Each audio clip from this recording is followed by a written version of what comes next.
রাজ্যে high voltage প্রচারে BJP, প্রধানমন্ত্রী নরেন্দ্র মোদী এবং এরপর পশ্চিমবঙ্গে আসছেন কেন্দ্রীয় স্বরাষ্ট্রমন্ত্রী অমিত শাহ। আজই সন্ধ্যে 7:30 নাগাদ তার আসার কথা। শিবাশিস মৌলিক আমাদের প্রতিনিধি রয়েছেন আমাদের সঙ্গে। শিবাশিস, কোনো প্রকাশ্য সভা নেই, কিন্তু একাধিক সাংগঠনিক বৈঠক রয়েছে। কি কি কর্মসূচি অমিত শাহ?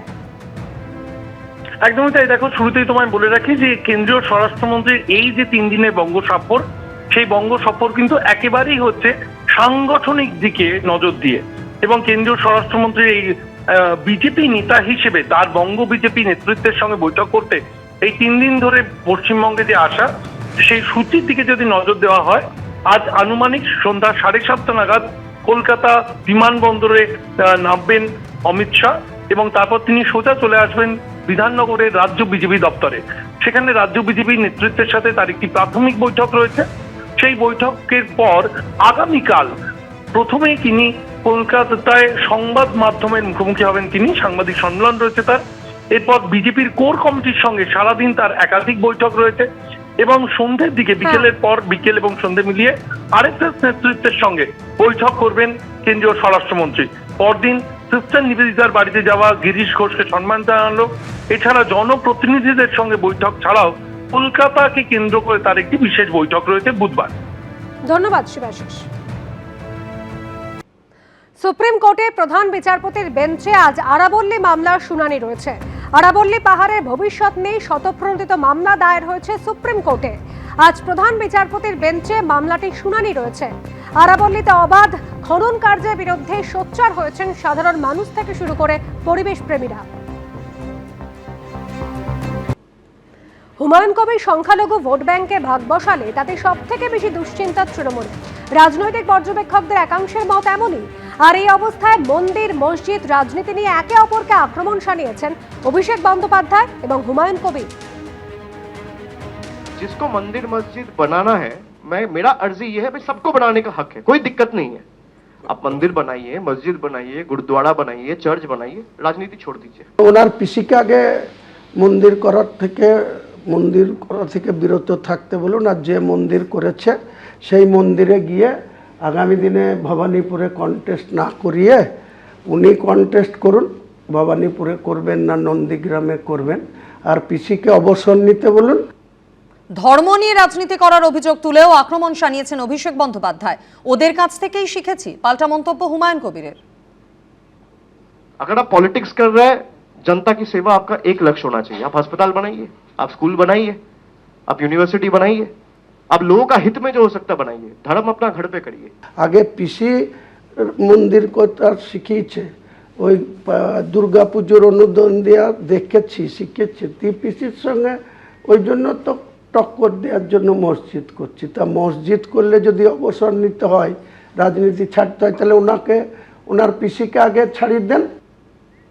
মুর্শিদাবাদের পর মালদা ফের সভা করার কথা ঘোষণা করেছেন হুমায়ুন কবির, আর সেই সঙ্গে জিয়ে রেখেছেন রাজ্যের শাসক দলে ভাঙনের জল্পনাও। জানিয়ে কটাক্ষ তৃণমূলে। লক্ষাধিক মানুষের জনসভা করব মালদা দখল করার উদ্দেশ্যে। মালদা জেলার সভাপতি এবং সহসভাপতি ডিক্লেয়ার করেছে। এই শাসক দলের 2-4 জন এমএলএও আমার সাথে যোগাযোগ করছে, কিন্তু আমি তাদের করজোড়ে বলেছি যে আপনারা আমার দিকে এসেন না, আপনারা যেখানে আছেন সেখানেই লড়াই করুন। আমার নতুন ফেস আমি নতুন করে নতুন উদ্যমে কিছু মানুষকে আগামী দিনে প্রার্থী করব। 2019-এ জয় শ্রীরাম বলে বিজেপির হয়ে দাঁড়িয়েছিলেন কেন? বিজেপির সিম্বলে এমপি ইলেকশনে জয় শ্রীরাম ধ্বনি দিয়ে দাঁড়িয়েছিলেন, তখন আপনি ইসলাম ছিলেন না হিন্দু হয়েছিলেন? এর উত্তর হুমায়ুন কবিরকে দিতে হবেই।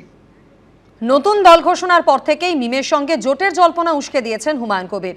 এবার মিমের রাজ্য সভাপতি জানালেন দ্রুতই সিদ্ধান্ত জানাবেন আসাদুদ্দিন ওয়েসি। পাশাপাশি 26-এ পশ্চিমবঙ্গে মুর্শিদাবাদ জেলার কোনো সংখ্যালঘুকে উপমুখ্যমন্ত্রী করার দাবি তুলেছে মিম।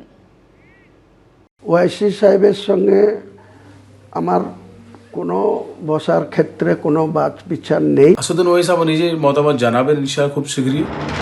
26-এর বিধানসভা ভোটে কি নতুন জোট সমীকরণ দেখবে রাজ্য? হুমায়ুন কবিরের নতুন দলের সঙ্গে মিমের জোট এখন কি শুধু সময়ের অপেক্ষা?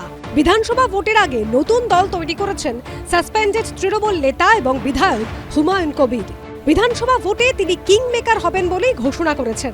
সেই সঙ্গে প্রথম থেকে আসাদউদ্দিন ওয়েসির মিমের সঙ্গে জোটের জল্পনা উস্কে দিয়েছেন। তৃণমূলকে হারাতে জোট আহ্বান জানিয়েছেন আইএসএফকে।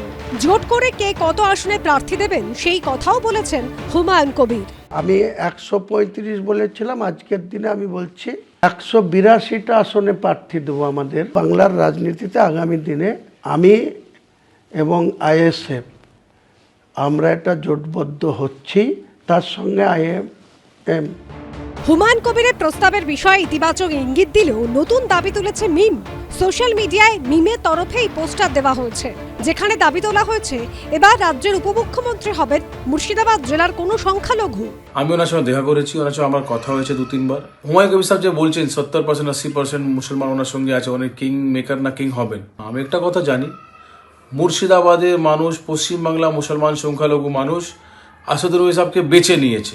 আর আমরা দাবি করছি এইবার উপমুখ্যমন্ত্রী মুর্শিদাবাদ থেকে কেউ হোক, সংখ্যালঘু সমাজ থেকে মুর্শিদাবাদে উপমুখ্যমন্ত্রী পশ্চিমবাংলা হবে। ওয়াইসির ঘনিষ্ঠ মহল থেকে আমাকে বারবার বলা হয়েছে, আমার সময় বের করতে পারলে আমি নিশ্চয়ই হায়দ্রাবাদে যাব বা তিনি আমার সঙ্গে বসবেন, এ নিয়ে কোনো সংশয় নয়। আপনার নওশাদের পার্টির পদাধিকারী কোথায় বসবো, কি করব, আমি এইটুকু বলছি, তারা যদি তৃণমূলকে ক্ষমতাচ্যুত করতে চায় অবশ্যই হুমায়ুন কবিরের জনতা উন্নয়ন পার্টির সঙ্গে হাত মিলানো দরকার। 2021-এর বিধানসভা নির্বাচনে পশ্চিমবঙ্গের 7টি আসনে প্রার্থী দিলেও একটিতেও জিততে পারেনি মিম। এই প্রেক্ষাপটে মিমের সঙ্গে হুমায়ুন কবিরের নতুন দলের জোট প্রস্তাবকে গুরুত্ব দিতে নারাজ তৃণমূল। শূন্যর সাথে শূন্য যোগ করলেও শূন্য থাকবে, বিয়োগ করলেও শূন্য থাকবে, গুণ করলেও শূন্যই থাকবে। হুমায়ুন কবিরের এটা বোঝা উচিত যে বাংলার মানুষ, বিশেষ করে বাংলার সংখ্যালঘুরা, তারা ধর্মপ্রাণ, কিন্তু ধর্মকে যদি রাজনীতির আঙিনায় টেনে এনে রাজনীতির ব্যবসা করার চেষ্টা করা হয়, সবার আগে রুখে দাঁড়াবেন বাংলার সংখ্যালঘুরাই। হুমায়ুন কবির তো বলেছে আমি নিয়ন্ত্রক। হুমায়ুন এবং মিমের ভাষা তো একই, কিন্তু ওর হিডেন এজেন্ডা ওরও এক। নিয়ন্ত্রণ চাইছে, সরকারের নিয়ন্ত্রণ। কার্যত সুরাবুর্দি, মোহাম্মদ আলী জিন্নার স্বপ্ন পূরণ করছে মমতা ব্যানার্জি। বাকি যেটুকু আছে 26-এর জন্য অপেক্ষা করছে।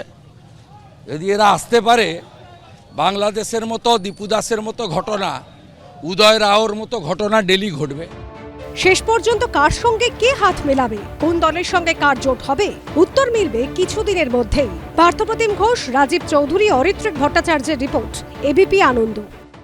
এবিপি আনন্দ, এগিয়ে থাকে, এগিয়ে রাখে।